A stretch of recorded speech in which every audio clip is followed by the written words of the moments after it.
Crisis en el aire, edición 8. La secesión de los propietarios y el virus llama dos veces.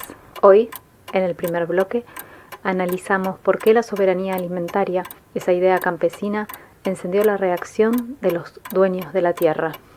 ¿Y el gobierno retrocede en el caso Vicentín?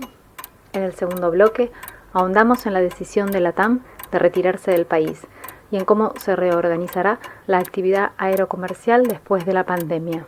Mientras suben los contagios en la provincia de Buenos Aires, la semana que viene habrá anuncios sobre la continuidad del aislamiento. Conversamos con Jessica Rey, ministra de Comunicación Pública de la provincia de Buenos Aires, sobre cómo comunicar en tiempos de crisis.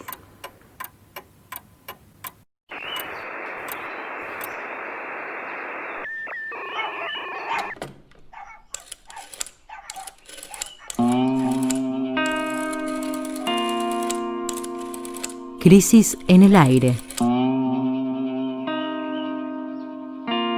Análisis político en movimiento. A la conversación.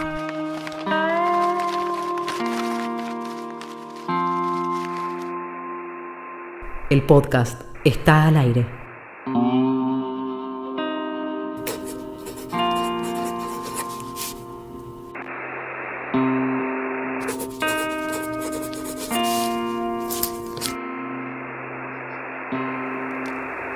revistacrisis.com.ar. La intervención de Vicentín sigue siendo un tema central de la actualidad nacional por tercera semana, pero como hoy es un día patrio, decidimos un poco tirar del hilo de este suceso de la coyuntura para desplegar un debate que nos parece de fondo. La excusa es un término que apareció en la conferencia de prensa donde el presidente anunció la expropiación de la empresa y que se convirtió en uno de los blancos preferidos de quienes se oponen a la medida, a la estatización de Vicentín, que fue soberanía alimentaria.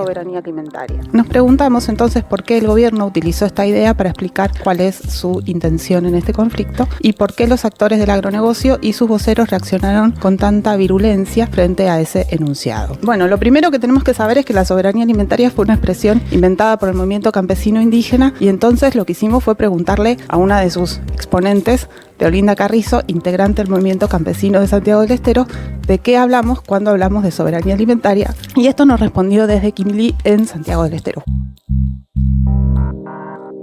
Desde las comunidades campesinas, indígenas, pescadores, artesanales, pastoralistas, definimos a la soberanía alimentaria como el derecho de los pueblos, de las naciones, a decidir qué, cómo producir alimentos sanos, variados, accesibles para todas, para todos, sean producidos de acuerdo a su cultura, con cuidado de la naturaleza, de la tierra y que abastezcan a los mercados locales. Soberanía alimentaria es un proyecto político, es un modo de ver el mundo, es un modo distinto de relacionarse con la naturaleza, relacionarse para producir alimentos sanos, variados y agroecológicos. Y desde el Movimiento Nacional Campesino Indígena, CLOC Vía Campesina, pensamos que hay que encaminar la reglamentación y tener una financiación para la ley de reparación histórica, la ley de agricultura familiar campesina indígena,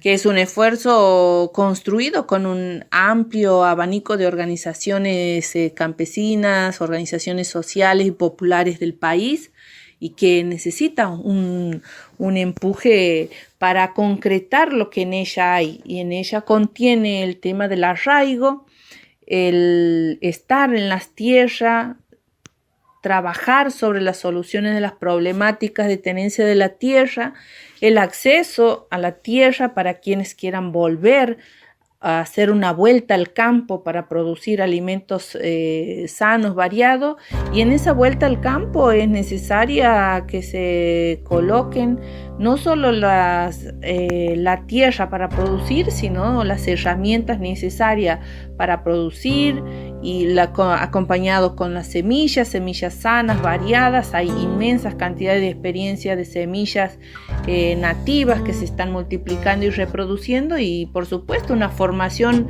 técnica a quienes quieran hacer ese trabajo y vuelta al campo. Y por otro lado, necesidad de que el Estado haga compras directas a las comunidades y familias de productores familiares campesinos e indígenas y que se fortalezca también los mecanismos de esas compras y la distribución a los mercados locales y a las grandes ciudades donde se necesite abastecer, ¿no? Así que es necesario hacer un cambio profundo del modelo productivo nacional y que esté en manos del pueblo, la tierra, cumpliendo una función social. Para muchos fue una sorpresa que de repente el presidente, ¿no? Un presidente porteño, aluda o recoja esta idea para explicar o para justificar la intervención estatal, ¿no? A una empresa líder de los agronegocios, que es otro universo, ¿no? Entonces, la pregunta es un poco ¿por qué Alberto utilizó esta idea, ¿no? Yo agregaría una cosa más a lo que dice la DEO, que es que la idea de soberanía alimentaria fue impulsada por el movimiento campesino a nivel mundial como un proyecto político alternativo y antagónico, si se quiere, a lo que se ha llamado durante todos estos años la seguridad alimentaria, ¿no? Que fue el concepto clave impulsado por la Revolución Verde, que es una revolución en el campo, empresarial, con mucha fuerza de las empresas, que surge en los años 60 del año pasado, del siglo XX, en Estados Unidos, y que tiene que ver con lo que acá hoy parece como parte del paisaje, parte fundamental del paisaje, que es las producciones extensivas, ¿no? de soja, básicamente, el monocultivo, quizás un poco de trigo, orientado hacia la exportación, ¿no? El gran mercado de los commodities. Hay toda una revolución en este sentido, lo que se llama la Revolución Verde, productivista. Asociada a tecnologías claro, específicas, ¿no? Exactamente, asociada a la aplicación también de la tecnología al agro y a la cuestión química, los transgénicos. Es todo un paquete tecnológico, se llama, que es lo que ha dominado la escena mundial, digamos, el mercado mundial durante los últimos años. También las organizaciones multilaterales, ¿no? Relacionadas a la agricultura, a la alimentación, y que tienen esta idea de seguridad alimentaria. Esto, lo que hemos podido ver, y creo que los campesinos son los que mejor lo señalan, es que ha sido un fracaso. Ha significado la financiarización de la agricultura y cada vez hay más hambre. O yo no sé si cada vez hay más hambre, pero por lo menos los grandes problemas de hambre no se han resuelto. Por eso aparece esta idea con fuerza, que es la de la soberanía alimentaria, ¿no? Entonces, de un lado queda claramente los agronegocios como emblemas del éxito, ¿no? Mercantil en la agricultura, con toda la parafernalia que decíamos, y por el otro, esto que explica la DEO, ¿qué es lo que implica la soberanía alimentaria? Poner en primer plano el alimento de la población. Sin embargo, la pregunta sí vuelve a ser, ¿no? ¿Y cómo llegó acá? A mí me parece interesante reconstruir un poco esto, porque muestra algo de cómo se construyen también estos conflictos políticos, ¿no? Yo creo que no viene claramente, este concepto no viene de quienes están al frente de la intervención de Vicentino hoy. De hecho, creo que más bien junto con la expropiación, muchos sectores del gobierno y de la coalición de gobierno sintieron que fue un exceso retórico, ¿no? Hablar de expropiación y también hablar de seguridad alimentaria. Como que no hacía tanta falta. Como no hacía tanta falta, que había que centrarlo en la intervención. Bueno, había otra figura ese día, y ahí me parece que sí, por ahí viene la llegada de este concepto a la narrativa oficial, que es Anabel Fernández Sagasti, la senadora de la Cámpora, candidata a gobernadora por la provincia de Mendoza, y en esa campaña electoral precisamente participó uno de los grupos más dinámicos del movimiento campesino e indígena nacional, que es la Unión de Trabajadores Rurales Sin Tierra de Mendoza. Me parece que por ahí viene el caminito, entonces un poco viene así, ¿no? Movimiento campesino, senadora provincial por Mendoza, candidata a gobernadora, llega esta idea al presidente. Así de extraños, me parece, y de repentinos, muchas veces son los vericuetos de la política, ¿no? Sobre todo cuando aparece niveles de conflictividad como esto en escena. Hay mucho de improvisación, evidentemente, eso es cierto, y eso tiene cosas malas, tiene algo de malo, que es que cuando uno avanza demasiado, quizás de manera imprevista o improvisada, a veces hay un vacío, ¿no? En el andar, pero también tiene algo de bueno. Y eso es lo que me parece que tenemos que poner en juego, que es dar estas discusiones, empezar a dar estas discusiones, ¿no? ¿Qué cuestionamientos se pusieron en juego entonces los dueños de la tierra para romper la relación que se estaba estableciendo entre la intervención de Vicentino y la soberanía alimentaria? Nos pusimos a leer un poco todos estos discursos y a tratar de organizarlos. Y encontramos como tres estrategias que estuvieron usando, apareciendo mucho sobre todo en algunos medios de comunicación argentinos, los principales diríamos, que también son actores del agronegocio. Sí. Uno es negar directamente el diagnóstico de que el sistema alimentario debe ser replanteado. Una frase que apareció mucho en los medios y también nos la dijeron algunos personajes de este mundo con los que hablamos, es que Argentina ya tiene soberanía alimentaria porque produce alimentos para 400 millones de personas o 500 millones de personas o 600 millones de personas, que es como una idea que todo el tiempo se repite, independientemente de la discusión de qué son esos alimentos que se producen y a dónde van. Hablan de la soberanía alimentaria. Es una mentira grande como una casa, que algunos le creen, por supuesto. Un país que produce más de 10 veces más de lo que necesita. Acá lo que falta es política, cultura. Otro argumento que apareció mucho es la supuesta incapacidad del Estado de gestionar este tipo de empresas, cosa que resulta bastante paradójico en el contexto en que estamos hablando de una empresa que fue quebrada directamente por el sector privado. Esto apareció mucho, por ejemplo, en algunas notas en el suplemento que tiene el diario Clarín, donde lo que se plantea es que toda intervención estatal en realidad desalienta el desarrollo productivo. Muchas empresas internacionales que dicen, bueno, en la Argentina no se puede trabajar más, no hay seguridad jurídica, no hay nada, nos vamos. Y un tercer argumento es que en realidad la soberanía alimentaria no tiene que hacer nada acá porque lo que hace Vicentín es producir soja que no sirve para alimentar a nadie. Uh-huh. Y bueno, esa es justamente la discusión, ¿no?, que tratábamos también de dar el programa pasado, cuando nos preguntábamos si el Estado estatizara y tomara el control de Vicentín, o aunque no lo haga, si te decide desarrollar un salvataje de la empresa, si también vamos a discutir qué se produce y cómo se produce en la Argentina. Ahí uno ve claramente las dos secuencias, ¿no?, que decíamos antes. Por un lado, la secuencia que plantea una intervención estatal en esta empresa que va en vías de la quiebra por un fraude empresarial claro. Esto es un tema para analizar que sería largo. Cómo una empresa tan exitosa, incluso en los términos de la productividad y mercantil y demás, va a fraude. Ahí aparece otra cuestión que tiene que ver con la fuga, ¿no?, que tiene que ver con la tendencia a la financiarización de los sectores empresarios argentinos. Entonces sería, por un lado, la intervención de la empresa, por otro lado, la expropiación de esa, por un interés público de esa empresa, en función de que haya ciertos criterios de soberanía para definir precisamente cómo se produce y qué se produce en la Argentina, ¿no? Ahí es donde aparece el tercer elemento de esta secuencia, que es la soberanía alimentaria. Y por otro lado está la propuesta que se organiza, que es los discursos que vos acabas de reseñar, se organizan en la idea básicamente de la defensa de la propiedad privada y de la libertad de tener el horizonte de inserción en el mercado mundial. El gobierno en este conflicto, durante toda esta semana, sufrió básicamente tres iniciativas por parte de la oposición, del sector de la oposición, que pudo avanzar tres casilleros. Por un lado en la justicia, donde el juez a cargo del concurso de acreedores, que está un juzgado que está ubicado en Reconquista, en la provincia de Santa Fe, anunció en un fallo muy discutible, raro desde el punto de vista jurídico, que básicamente lo que hizo fue desmontar la intervención y repuso al viejo directorio, ¿no?, al frente de la empresa. Por un lado, a nivel judicial, el gobierno tuvo este revés. Por otro lado, en el Congreso, donde se iba a discutir teóricamente la semana que viene o en estos días la expropiación, que era el siguiente paso propuesto por el gobierno, también hubo un revés para el gobierno, en tanto la bancada peronista de Córdoba, otra de las provincias con mucha influencia de los agronegocios y por lo tanto el macrismo, anunció su oposición. Y la tercera paso adelante que daba la oposición y que habría que ver si se concreta era en la calle, o sea, justicia en el Congreso y en la calle, con la convocatoria para esta tarde que decíamos. Hoy a las 4 estaba convocada una gran movilización de los sectores del agronegocio en contra del gobierno. Esto evidentemente influyó en la estrategia del gobierno. El gobernador de Santa Fe, Omar Perotti, luego de una reunión con el presidente en Olivos, con Alberto Fernández, y sin embargo lo anunció él solo, no lo anunció con el presidente. Es algo que habría que ver, ese tipo de gestos políticos.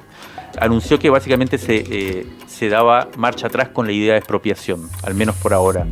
Y el conflicto, ahora la nueva hoja de ruta, empezó con una presentación hecha por la Inspección de Personas Jurídicas, como si fuera una IGJ, digamos, pero de Santa Fe, que hizo una presentación ante el juzgado pidiendo básicamente que reconozca a la intervención estatal sobre la empresa. Acá hay, muchas interpretaciones están empezando a ver. Por un lado, hay cierto enojo de sectores del oficialismo en el sentido de que esto es un retroceso. Por otra parte, y específicamente desde el área de la intervención, se dice que no, que por ahora lo que se hace es ganar tiempo. Se intenta ganar tiempo porque no habría relaciones de fuerza para dar hoy la disputa y concentrarse en lo importante que es la intervención. Se dice que durante estas semanas la intervención efectivamente estuvo revisando los papeles de la empresa y está muy difícil.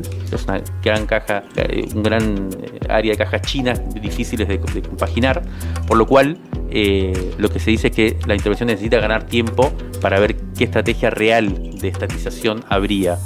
El riesgo de los que cuestionan este retroceso de ayer es que termine siendo como el correo argentino, ¿no? Un concurso de acreedores largo, en este caso con el Estado poniendo mucha plata en un rescate de una empresa que después termine volviendo a la órbita privada y desarmando toda estrategia que tratamos de contar de soberanía alimentaria, ¿no? De avanzar hacia una idea de soberanía alimentaria.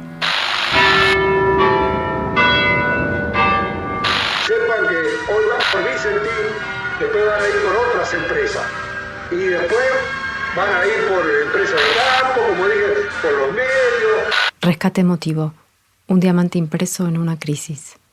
1976-2020. Febrero de 1988, revista Crisis número 57. Se están por desarrollar las elecciones a presidente de la Nación en Brasil y el dirigente sindical Luis Inácio Lula da Silva se presenta como candidato. Consultado en una entrevista exclusiva acerca de una posible reforma agraria, Lula responde: es preciso una campaña televisiva diaria explicando al pueblo por qué se necesita la reforma agraria.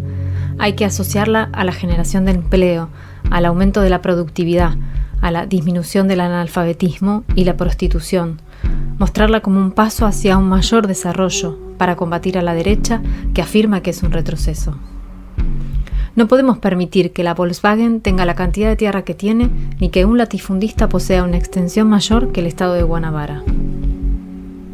Cuando por TV se llama a defender la propiedad privada, se le transmite al pueblo que nosotros queremos quedarnos con sus casas, sus quintas, sus parcelas. Hay que utilizar la radio, los diarios, la televisión, para acabar con el discurso del diario El Estado de San Pablo, de la Red O Globo y de la derecha. Luis Inácio Lula da Silva fue obrero metalúrgico, dirigente sindical, miembro fundador del Partido de los Trabajadores y presidente electo de Brasil en 2 oportunidades en la primera década del siglo XXI.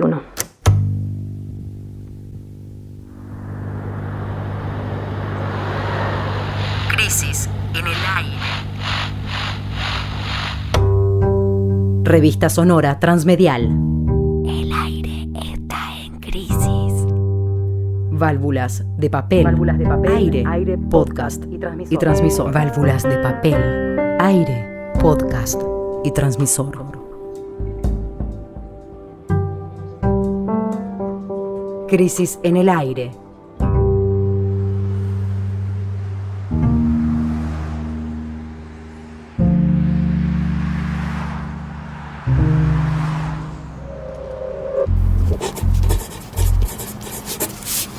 El miércoles, que fue 17 de junio, la empresa aerocomercial LATAM anunció el cese de sus actividades en la Argentina hasta próximo aviso. Dijeron en un comunicado que esto se debía al impacto que ha tenido en LATAM Airlines Argentina la pandemia COVID-19 y la dificultad de generar los múltiples acuerdos necesarios para enfrentar la situación actual. Esto significa que se cancelan los 12 trayectos que hacía LATAM entre provincias argentinas y que los vuelos internacionales, cuando vuelvan los vuelos internacionales, van a quedar en manos de las otras filiales de la empresa. El 26 de mayo LATAM entró en convocatoria de acreedores, que en Estados Unidos esto se lo llama Chapter 11, fue en Estados Unidos porque allá es donde tiene su sede, y significó, esta decisión ya un recorte de 3.000 puestos de trabajo en toda América Latina. En el anuncio, cuando LATAM se refiere a la dificultad de generar múltiples acuerdos, se está refiriendo a que el Ministerio de Trabajo de la Nación intimó a la empresa, algo que habíamos comentado también acá, a no reducir los salarios en un 50%, que es lo que pretendían hacer. Estuvimos hablando sobre este tema con algunas especialistas. Ellas son Sara Cufré y Agustina Miguel, que son investigadoras que se dedican a comprender a los distintos actores del sector aerocomercial, y les pedimos que caractericen un poco cuál es la situación de la TAM y las vamos a escuchar ahora. En los últimos años, la TAM empezó a volar rutas regionales, por ejemplo, Salta-Lima, pero operadas por otras filiales del grupo, no la TAM Argentina, es decir, con tripulaciones regidas por normas laborales de sus países de origen y con ganancias que iban a esas filiales, sea LATAM Perú, LATAM Chile. La diferencia entre el holding LATAM como grupo económico y las filiales que tiene en cada país es un punto central. En el anuncio que se conoció esta semana, la compañía afirma que suspende las operaciones de cabotaje, las que hace LATAM Argentina, pero continúa con las internacionales, que realiza mediante sus otras filiales. Por eso, en tanto persista esta política heredada de la revolución de los aviones, se generan incentivos para que el grupo LATAM pueda prescindir de su sucursal local. Y el tercer punto es el momento en el cual sale este anuncio, ya que LATAM Argentina viene de un conflicto con los sindicatos y el Ministerio de Trabajo. La respuesta del grupo LATAM en Argentina es distinta a la que está dando para las filiales de otros países como Chile, Perú, Colombia y Ecuador, que están siguiendo el procedimiento de reestructuración planteado por la Ley de Quiebras de los Estados Unidos, el famoso Chapter 11. Pero Argentina está por fuera de esa legislación y por eso se está planteando una solución en otros términos. Ya desde el principio de la cuarentena, la TAM anunció una disminución a la mitad de los salarios de sus trabajadores y trabajadoras, a la par de que aceptó cobrar el ATP, y esta medida implicó un tironeo con los sindicatos que no aceptaron el recorte y a su vez con el Ministerio de Trabajo, que intimó a la empresa a pagar el 100% de los salarios. Entonces, el comunicado de la TAM fundamenta en parte su decisión de salir del país en esta serie de desacuerdos. Esto muestra que se trata de una estrategia para ejercer presión en la instancia de negociación que ahora se abre por la solicitud del procedimiento preventivo de crisis. Hay dos versiones. Una es que la empresa estaría presionando para lograr mejores condiciones para quedarse, que tiene que ver con bajar los salarios, con una cantidad de cosas. Y la otra es que se están yendo directamente. Ahora, yo creo que estaría bien tratar de entender cuál es el sentido de esta noticia que apareció esta semana y que, reafirma los problemas económicos en los cuales estamos involucrados, digamos. Pero, ¿qué tiene que ver con el efecto de la pandemia, ¿no? en la economía, que como sabemos es terrible, pero específicamente en ciertos sectores que van a quedar muy afectados, y que la gran pregunta es cómo se sale, hacia dónde se va, en el sentido de cómo se organiza la producción en estos sectores, ¿no? Se venía de una idea de revolución de los aviones que implicaba algo parecido a lo que hablamos antes en la agricultura, que significa una recomposición de todo el sector aerocomercial en función de la maximización de la productividad, ¿no? Tenía que ver con ciertas reorganizaciones logísticas, con una optimización total del sistema de vuelos. Con las low cost. Exactamente, las low cost eran como la vanguardia de esta revolución, y que también tenía que ver con flexibilizar muchos de los términos del funcionamiento de las aerolíneas y también de la mano de obra, ¿no? Por supuesto. Cuando salgamos de la pandemia, el criterio de rentabilidad, que era el que organizaba la revolución de los aviones, cada vez viaje más gente y bajar los precios de los pasajes, esa idea de la rentabilidad en base a eso no va a existir más. Mi impresión, y lo que dicen los especialistas también, es que no van a sobrevivir aerolíneas que no tengan una subvención estatal fuerte. Se va a ir hacia una idea de que la movilidad aérea es un servicio. Es un servicio público financiado por los estados y que hay que garantizar para poder seguir desarrollando la sociedad, pero no va a regirse más por el criterio de rentabilidad, por lo menos por unos años largos. La TAM tiene en Argentina 2.300 trabajadores y trabajadoras que se enteraron de la decisión de la empresa por los medios, porque no les habían avisado antes. Vamos a escuchar a Andrés Junor, que es secretario gremial de Aeronavegantes, que nos va a contar el punto de vista de los trabajadores sobre el conflicto y el modo en que se posicionó el gobierno nacional. El principal argumento que intenta utilizar la aerolínea para justificar su salida es la supuesta irracionalidad de los sindicatos para negociar una fuerte rebaja salarial del 50% de los salarios de los trabajadores, cuando en realidad dicha negociación estuvo abierta por parte de los sindicatos y no se llegó a ningún acuerdo porque nunca fue la intención de la compañía llegar a ese acuerdo. Lo que lo demuestra es que efectivamente, y a pesar de no firmar ese acuerdo, y aún sin la venia del Ministerio de Trabajo, la TAM procedió a pagar efectivamente el 50% de los salarios de manera unilateral, al mismo tiempo que solicitó el Estado Nacional y le fue otorgado la asignación de ATPs para ayuda a los salarios del sector privado. Lo cierto es que la TAM es un holding multimillonario que tiene detrás gigantes como Qatar Airways y Delta y ha ganado cientos de millones de dólares en los últimos años. Y a pesar de eso fue la primera empresa dentro de Argentina, la primera empresa de cualquier rubro que el mismo día 20 de marzo, cuando arrancaba la pandemia, mandó a su principal directiva a hablar de rebajas de salarios. Por esos motivos decimos que pretender adjudicar semejante decisión simplemente a una supuesta falta de negociación, una supuesta irracionalidad por parte de los sindicatos, que lo único que están planteando es sostener el salario de sus trabajadores, es como mínimo simplista. Creemos que esta decisión esconde seguramente algún otro tipo de intención. Y si esto fuese así, si esto fuese una maniobra deliberada para obtener algún beneficio por las malas, es una acción de una gravedad importantísima, sobre todo teniendo en cuenta que más allá de la política, la ideología o los números, lo que está en el medio es el trabajo de casi 2.000 personas. Ayer a esta última hora de la noche estuvimos reunidos con el ministro de Transporte, Mario Meoni, quien se mostró absolutamente comprometido y muy preocupado por la situación, justamente por esto, justamente por la cantidad de gente de la cual estamos hablando y la gravedad que tiene un cierre con pérdidas de fuente de trabajo de esta magnitud. Y se comprometió a trabajar fuertemente en la búsqueda de soluciones, tanto con la empresa como con los sindicatos, para tratar de resolver las diferencias y encontrar un punto de acuerdo. Yo diría que es bastante impresionante lo que hemos visto esta semana. Todos estos conflictos van a seguir, vamos a ver cómo se desarrollan, pero lo que ya podemos decir es que los empresarios, las empresas, luego que sus representantes políticos directos, ¿no?, que era el macrismo, perdieron las elecciones, se pusieron en la primera línea de la oposición. El gobierno en este momento está un poco contra las cuerdas, me parece que ese es un resumen. También por el tema que vamos a hablar ahora, que es el crecimiento de los casos de coronavirus cada vez mayor durante esta semana. La sensación es que lo peor que puede hacer en este momento es retroceder. Las señales que hablamos ayer en el conflicto de Vicentín parecen indicar eso, porque la sensación que tenemos es que falta un montón para que suene la campana.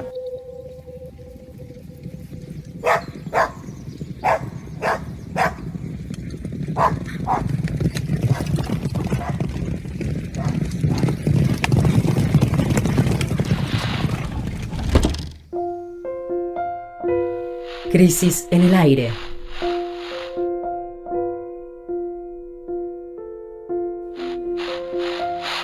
Los sonidos de la tinta y sus discusiones.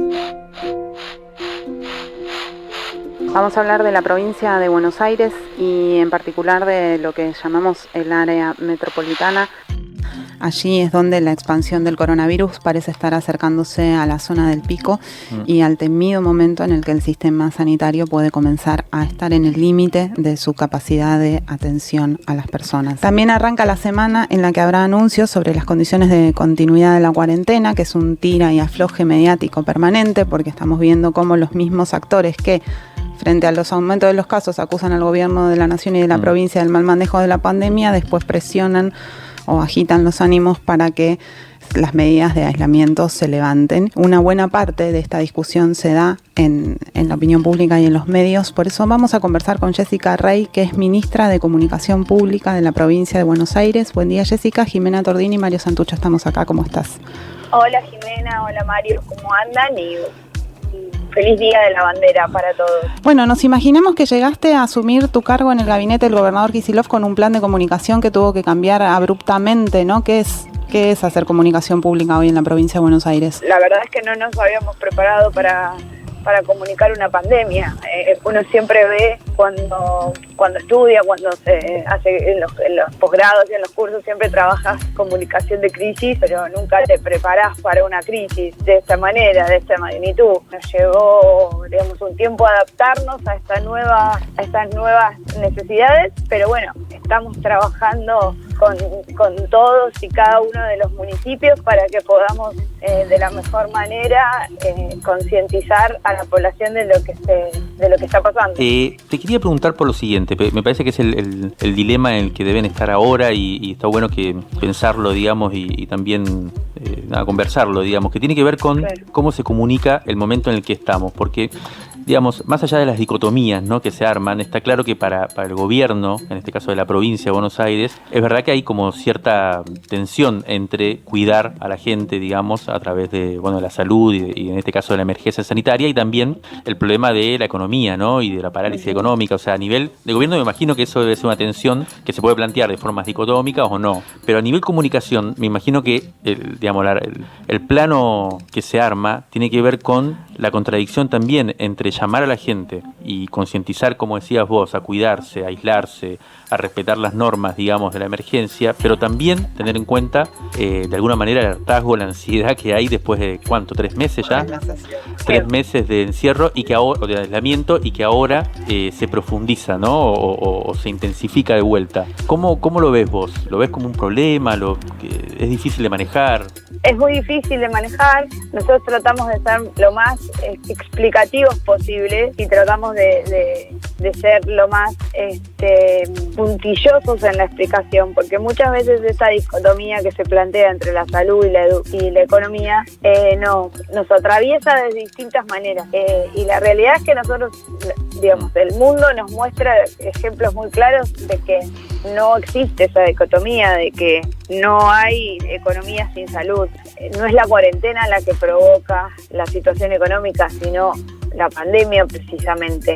Entonces, claro que estamos en ese debate permanente y tratamos de ser muy cautelosos, porque tampoco el objetivo es engendrar miedo y que la gente esté asustada por lo que esté pasando o por lo que va a pasar, pero a la vez sí necesitamos que el nivel de conciencia sea profundo, porque la realidad es que no te va a cambiar la realidad económica porque mañana o hoy o esta semana que pasó haya salido muchísima gente a comprar el regalo del Día del Padre. Además de esta complejidad que tiene la relación entre, en este caso, un Estado que trata de cuidar a la población y tiene que, como decís vos, atravesar estos dilemas, está otro campo que es la politización, o sea, la aparición de discursos políticos fuertes en el marco de esta cuestión. Y yo te pregunto por dos que a mí me llaman la atención específicamente. Bueno, uno es bastante obvio, me parece que a vos también ustedes lo deben tener, que es, la oposición, ¿no? Cuando sale en cierto modo a enfrentarse con fuerza, más allá de este dilema social, colectivo, si se quiere, y sale de alguna forma a hacer política, entre comillas, ¿no? Como decía Jim al principio, poniéndose, pero además ahora tirando la responsabilidad al gobierno. Por un lado eso, ¿cómo ves vos el tema de esos discursos en este momento? ¿Cómo se puede tratar? ¿Te enoja? ¿Te parece lógico? Por un lado eso. Y por el otro lado, no te quiero dejar de preguntar por alguien del gobierno de la provincia de Buenos Aires que también tiene mucha presencia, yo diría un hiperactivismo mediático en estos días, y que de alguna manera, desde mi punto de vista también es un poco disonante con la estrategia que están tratando de llevar adelante ustedes, que es el ministro de Seguridad, Sergio Berni, ¿no? Que tiene una presencia muy fuerte y a veces incluso peleándose con intendentes. Ustedes, esto, por supuesto no te voy a decir qué opines porque es parte de tu gobierno y demás, pero ¿cómo se vive esto en el sentido de una estrategia como gobierno? ¿Cada ministro tiene su propia forma de comunicación? ¿Eso no se conversa o es algo que ustedes, digamos, articulan de manera estratégica? Respecto a la oposición, tuvimos una primera etapa en donde donde el clima social hizo que no hubiera espacio para nada, y entonces estaban, silenciados o expectantes, digamos. Después, a partir de digamos, el último mes, podríamos decir, de un mes para esta parte, sí ya empezaron algunos sectores de la oposición que no tienen responsabilidades institucionales. O sea, no son, cuando estamos hablando de oposición, de aquellos que no tienen, que no están conduciendo ningún municipio ni ninguna provincia ni tienen ninguna responsabilidad de conducción. Claro. Digamos, esos sectores de la oposición sí se pusieron en una posición, abandonaron este espacio o esta este lugar de acecho, postura, digamos, esta postura de racional, de tirar todos para el mismo lado ante la pandemia, y sí empezaron a objetar. A ver, tienen todo el derecho de objetar aquellas cosas que consideren que se están haciendo mal, tienen todo el derecho y es bueno para el sistema político, para la democracia, que marquen errores o que propongan ideas, pero la realidad es que lo que nosotros estamos observando de este sector es que no están tratando de ser un elemento más para mejorar, sino están haciendo política con la pandemia, están usando y usufructuando la realidad y las necesidades de la gente para, digamos, en pos de una postura o de una campaña, digamos, adelantadamente electoral, que los devuelva a la escena. Después, respecto a la coordinación que tenemos entre los ministerios, claro, nosotros sí tenemos una coordinación, tenemos un trabajo en equipo. Obviamente que después hay muchas opiniones a título personal que tienen los ministros y que esas no tiene nada, digamos, eso no tenemos nosotros, que cada uno puede opinar y decir y escribir lo que desee. Yo no le voy a estar interviniendo en las opiniones personales a los funcionarios, ni yo, ni el gobernador, ni nadie. Pero, digamos, sí, a nivel de comunicación de las acciones de gobierno, estamos coordinando. Después, a título personal, cada uno tiene su manera de ver y de pensar.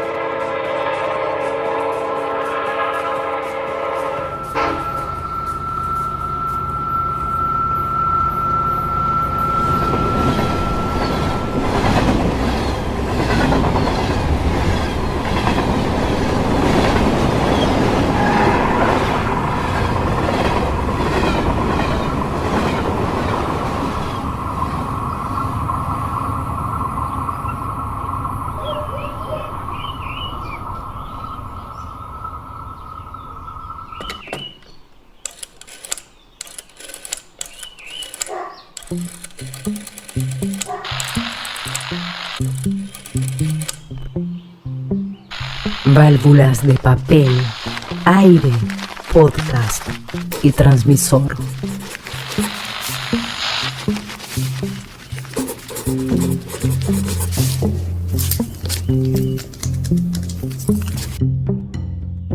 Crisis en el aire.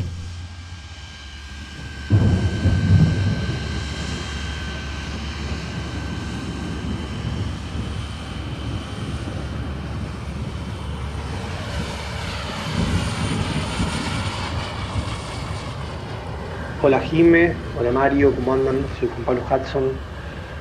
Me gustó el programa, creo que se pudo analizar con mucha complejidad una semana realmente adversa para el gobierno nacional.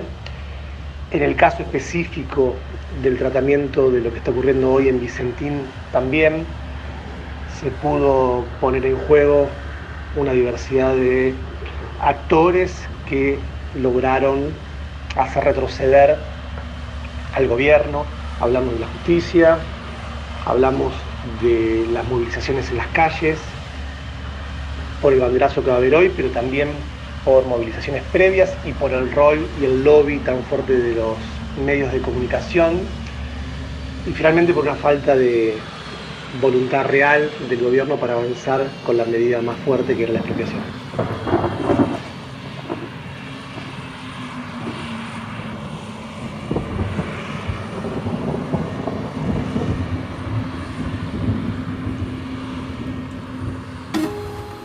Escúchanos todos los sábados en vivo a las 8 a.m. por Radio Nacional, y desde el mediodía busca el podcast en nuestras redes sociales.